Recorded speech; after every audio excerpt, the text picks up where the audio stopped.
আমরা দীঘা কম বেশি অনেকবারই ঘুরেছি, কিন্তু আজ এক অন্য দীঘা আমার চোখে ঘুরব।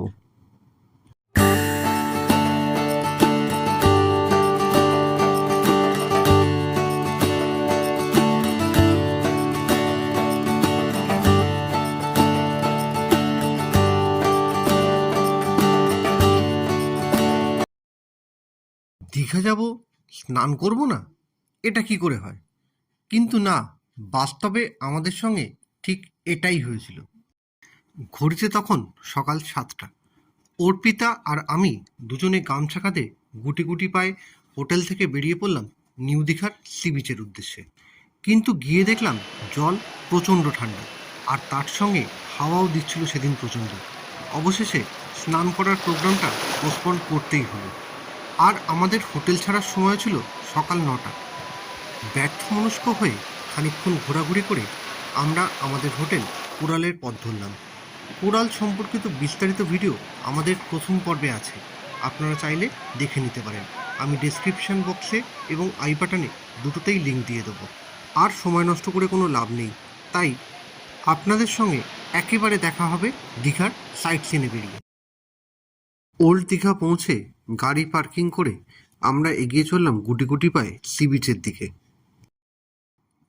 দীঘায় ঘুরতে বেরিয়ে প্রথমেই বেরিয়ে পড়লাম ওল্ড দীঘার সি বিচ দেখতে।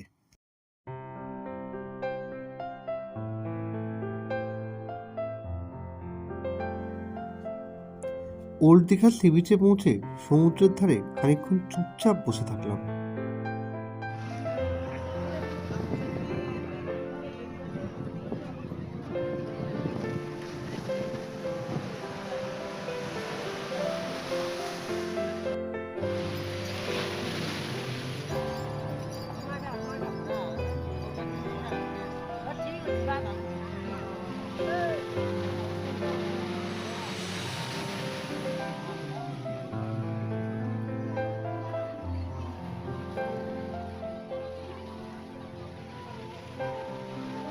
শীতকাল, সমুদ্রের ধারে বসে রোদের আভা গায়ে মাখতে মোটেও খারাপ লাগছে। আর কাল গাড়ি চালিয়ে গা হাত পাতেও বেশ ব্যথা হয়েছিল, তাই খানিকক্ষণ গা হাত পা ম্যাসেজও করিয়ে নিলাম। বসে না থেকে এবার বেরিয়ে পড়লাম বিচ সংলগ্ন মার্কেটটা এক ঝলক ঘুরে নিতে। উইকডেজ হওয়াতে দীঘাতে পর্যটকের আনাগোনা সেরকমভাবে ছিল না, ফলে ফাঁকায় ফাঁকায় দীঘা ঘোরাটা কিন্তু মোটেও খারাপ লাগছে না।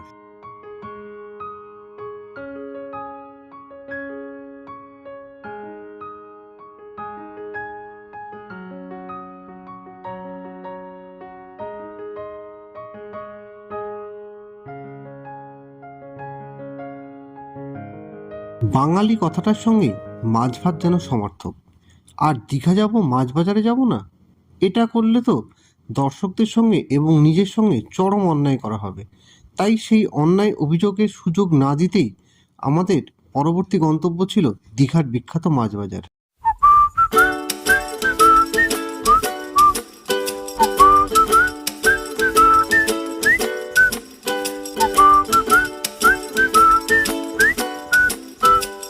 এরপর আমরা পৌঁছে গেছিলাম আমাদের পার্শ্ববর্তী রাজ্য উড়িষ্যায় বিখ্যাত চন্দনেশ্বর মন্দির দর্শন করার উদ্দেশ্যে।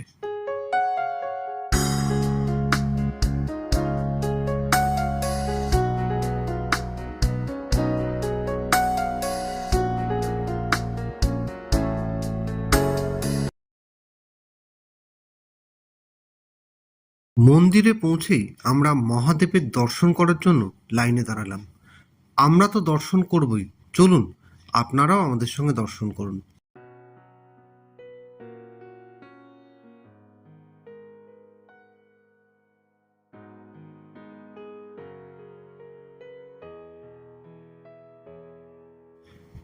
চন্দনেশ্বর মহাদেব যে খুব জাগ্রত সে বিষয়ে কোনো সন্দেহের অবকাশ নেই, তা এই গাছটাকে দেখলেই বুঝতে পারা যায়। বহু মানুষের মানতের চিহ্ন নিদর্শন রূপে বহন করছে এই গাছ।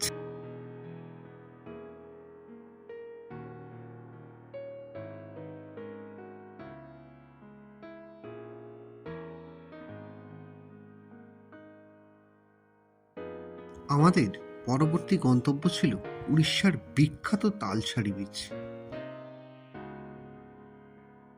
তালসারিতে অবশ্য মাথাপিছু 40 টাকার বিনিময়ে মাছ ধরার নৌকায় মোহনা দেখতে যাওয়ার সুযোগ ছিল, কিন্তু সময়ের অপ্রতুলতায় এবারে আমরা এই যাত্রা করতে পারলাম না। আমাদের পরবর্তী গন্তব্য ছিল ওটিডিসি পরিচালিত পান্থনিবাস তালসারিতে। এখানে আমরা আজকে লাঞ্চ করব।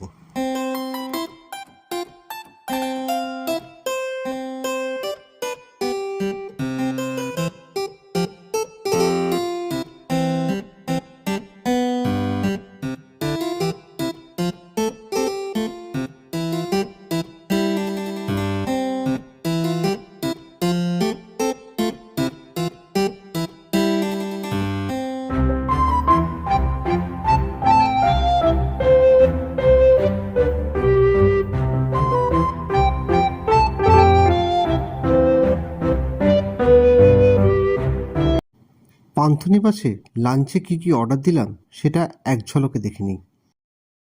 পান্থনিবাস চন্দনেশ্বরে দুপুরে লাঞ্চ করতে এসেছি। কি কি মেনু অর্ডার করেছি? ভাত, ডাল ফ্রাই, পনির বাটার মশলা, আলু পোস্ত। শনিবারের নিরামিষের বেলা আলু পোস্ত হবে না, এটা কিরকম লাগে না? দেখি কিরকম কি খেতে না খেতে। টেস্ট তো আশা করি, গন্ধ যা ছাড়ছে তাতে টেস্ট আশা করি ভালোই হবে। আজকের মতো পর্বটা এখানেই শেষ করছি। দেখা হবে পরবর্তী পর্বে আবার নতুন কোনো গল্পের সঙ্গে। ততক্ষণ সুস্থ থাকুন, ভালো থাকুন, দেখতে থাকুন। আজকের ভ্রমণ পর্বে আমাদের মোট কত খরচা হলো তার সম্পূর্ণ বিবরণ আমি ডেসক্রিপশন বক্সে লিখে দেবো, আপনারা চাইলে দেখে নিতে পারেন।